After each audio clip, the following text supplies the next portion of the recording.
სალამი, მე ვარ დრანგა, ეს არის ბიტანიკა შორტ. გადაცემასაც კრიპტოსამყაროს მთავარ ამბებს მოკლედ და გასაგებად გიყვებით. ბიტკოინი მაისის პირველ კვირას დაძაბული მოლოდინით ხვდება.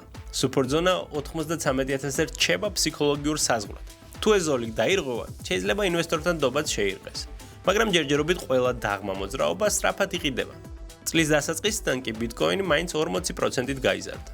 ამ ფონზე კრიპტოსამყაროში ერთ-ერთი ყველაზე ხმაურიანი ამბავი კვლავ ტრამპის 350 მილიონიანი მიმქოინის სკანდალია.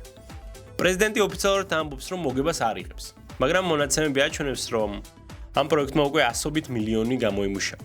მედია და პოლიტიკოსები მას აქტიურად აკრიტიკებენ, განსაკუთრებით ელიტური შეხვედრებზე მიღებული გადაწყვეტილების გამო. სკანდალი კი ამით არ მთავრდება და რა როგორ იქნება ამას დრო გვიჩვენებს. პარალელურად ბიტკოინის დომინაცია უკვე 65%-ზეა, რაც ბოლო 4 წლის რეკორდია.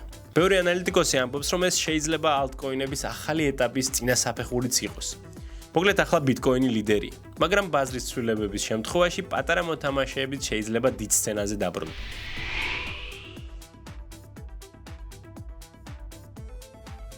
ახლა გავუშვათ ჩვენი გათამაშების რუბრიკა.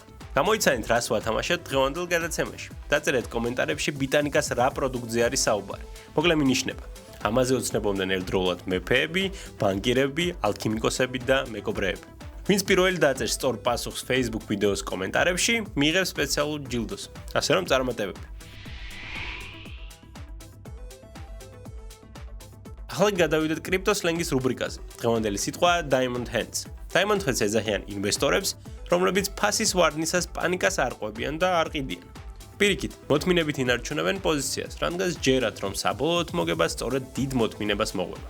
ეს იყო ბიტანიკა შორტ, გამოიწერეთ ჩვენი პეიჯი, რომ არ გამოგჩნდეს თავარი მოკლედ.